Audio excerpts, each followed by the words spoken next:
अगर कनाडा है आपका ड्रीम डेस्टिनेशन तो ये है आपका ड्रीम चैनल और मैं हूं जॉनी हंस। और आज की इस वीडियो में हम बात करने वाले हैं कि ऐसे कौन से आसान 5 तरीके हैं जिनसे आप कनाडा में आसानी से आ सकते हो। अगर आप कनाडा आना चाहते हो तो what are the the most convenient या फिर easiest ways of coming to Canada in 2022। तो उसके लिए देखिए हमारे साथ आज की ये वीडियो।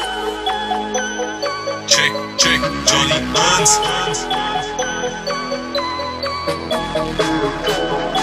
चेक मैं हूं जॉनी हंस और लेके हाजिर हूं आज की एक खास वीडियो। और इस वीडियो में हम बात करने वाले हैं कि ऐसे कौन से आसान 5 तरीके हैं जिनसे आप कनाडा इजीली आ सकते हो। तो सबसे पहले अगर हम बात करते हैं तो वो है आपके लिए प्रोविंशियल नॉमिनी प्रोग्राम्स। जी हां, हर प्रोविंस का यहाँ पे अपना एक नॉमिनी प्रोग्राम है जिसके थ्रू वो जो लोग कनाडा आना चाहते हैं उनको इनवाइट करते हैं, यानी इनविटेशंस होते हैं और उसके हिसाब से आपकी सिलेक्शन की जाती है। कुछ क्राइटेरियाज होते हैं।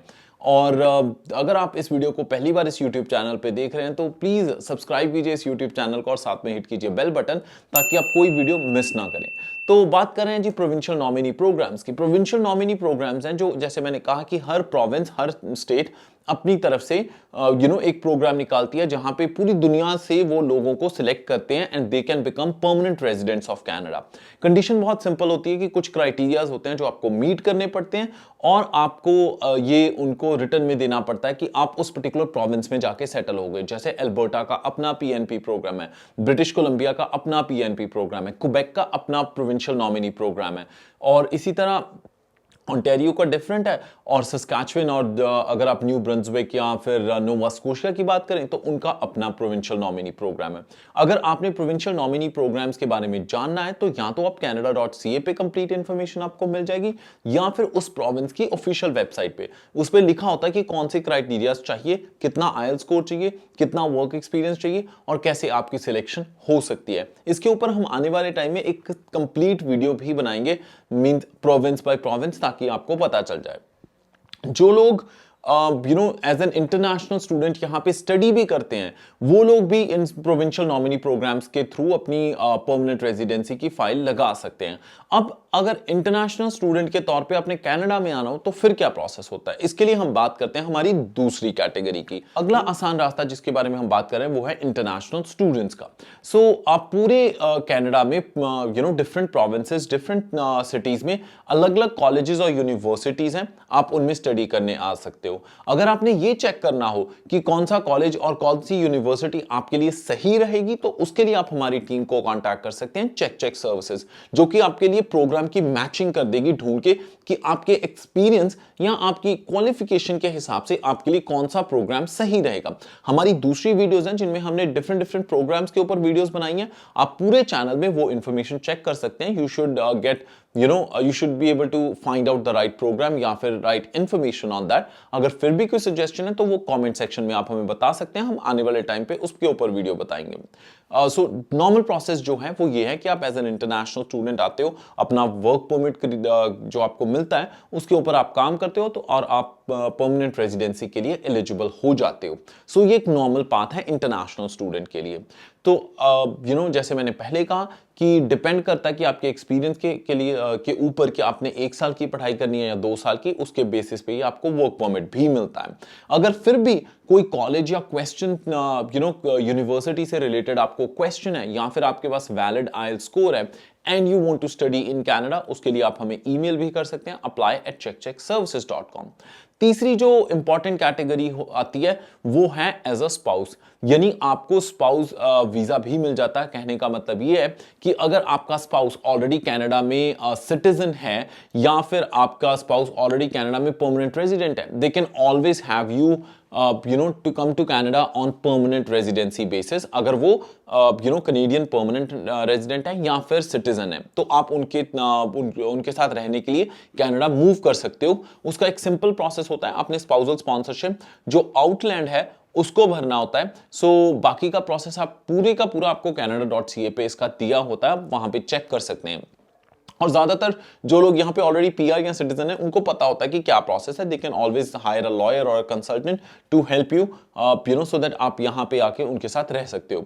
अब दूसरी जो स्पाउस की कैटेगरी है वो है जो टेम्पररी रेजिडेंट और स्टूडेंट होते हैं, यानी जो यहाँ पे स्टूडेंट्स हैं, इंटरनेशनल स्टूडेंट्स या फिर जो फॉरेन वर्कर्स हैं, वो भी अपने स्पाउस को अपनी होम कंट्री से यहाँ बुला सकते हैं, यानी इंडिया, पाकिस्तान, बांग्लादेश, जहां पे भी आप हैं, तो वो अपनी होम कंट्री से यहाँ पे उनको बुला सकते हैं। उसका बहुत ही सिंपल प्रोसेस होता है, वो होता है जी कि अगर वो वर्क परमिट पे है तो आप भी वर्क परमिट पे आओगे। अगर आपका स्पाउस इंटरनेशनल स्टूडेंट है यहाँ पे, तब भी अगर आप आते हो तो आपको ओपन वर्क परमिट मिल जाता है जब तक उनकी स्टडी की ड्यूरेशन है, और जब वो वर्क करना शुरू कर देते हो वो ऑटोमेटिकली आप भी वर्क परमिट के लिए एलिजिबल हो जाओगे। So that's the process how exactly you can be in Canada अगर आप यहां पे आना चाहते हैं। तो ये तो हो गई तीसरी कैटेगरी यानी स्पाउस की।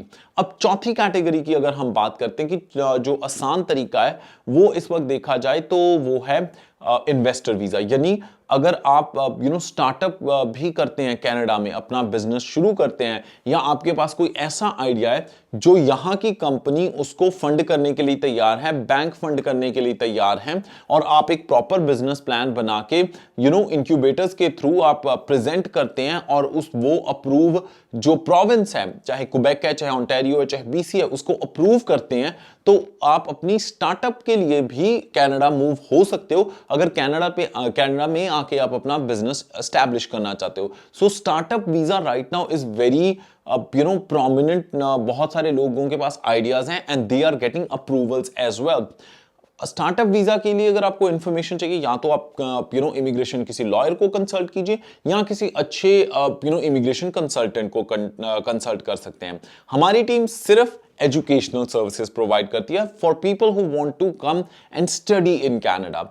और अब हम बात करते हैं जो एक और कैटेगरी है, वो डेफिनेटली ऐसी कैटेगरी है जहां पे सीधा आप वर्क परमिट पे भी आ सकते हो। जैसे अगर किसी कंपनी का कनाडा की कंपनी के साथ कोलैबोरेशन है, या किसी कंपनी की ब्रांच कनाडा में है, तो वो अगर आपको यहां पे मूव करते हैं या काम करने के लिए, या फिर ट्रेनिंग के लिए, या फिर शॉर्ट टर्म ड्यूरेशन के लिए, तो आपको वर्क वीजा मिल जाता है। तो उसमें आपकी कॉस्ट भी ज्यादा नहीं होती, स्पेशली जो मल्टीनेशनल कंपनीज में काम करते हैं। You can always try for lateral movement, जिसके थ्रू आप आप अगर कनाडा आते हैं, कनाडा के किसी भी सिटी में, तो ऑटोमेटिकली आपकी जो कंपनी है वो आपका वीजा का पूरा प्रोसेस करवा के देगी। That means you will be on a work permit. उसके साथ साथ कई बारी कंपनीज फॉरेन वर्कर्स को डायरेक्टली हायर करती हैं, स्पेशली मेडिकल सेक्टर में, या फिर आईटी के सेक्टर में, आर्टिफिशियल इंटेलिजेंस के सेक्टर में। अगर आप में कोई ऐसा स्पेसिफिक क्वालिफिकेशन है या आपके एबिलिटी है जिसकी वजह से कंपनीज यहां से आपको डायरेक्ट हायर करती हैं, तो तब भी आप वर्क परमिट के ऊपर ही आते हो। That's called work visa. कई बार यूनिवर्सिटीज के पास भी कुछ रिसर्च के लिए ऐसी चीजें होती हैं जो कुछ स्पेशलिस्ट दूसरी कंट्री से ही वो बुलाते हैं, तो उनको भी एक स्पेशल वीजा मिल जाता है, which is your work visa, ताकि आप आके यहां पे रिसर्च या काम कर सको for which you actually get paid. तो ये थे कुछ खास 5 रास्ते जिनके थ्रू आप कनाडा इजीली आ सकते हो 2022 में। पर फिर भी आपको कोई क्वेश्चन क्वेरी है तो कमेंट सेक्शन में आप हमें कमेंट्स के थ्रू बता सकते हैं। हमारी कोशिश होगी कि उनका आंसर कर दें।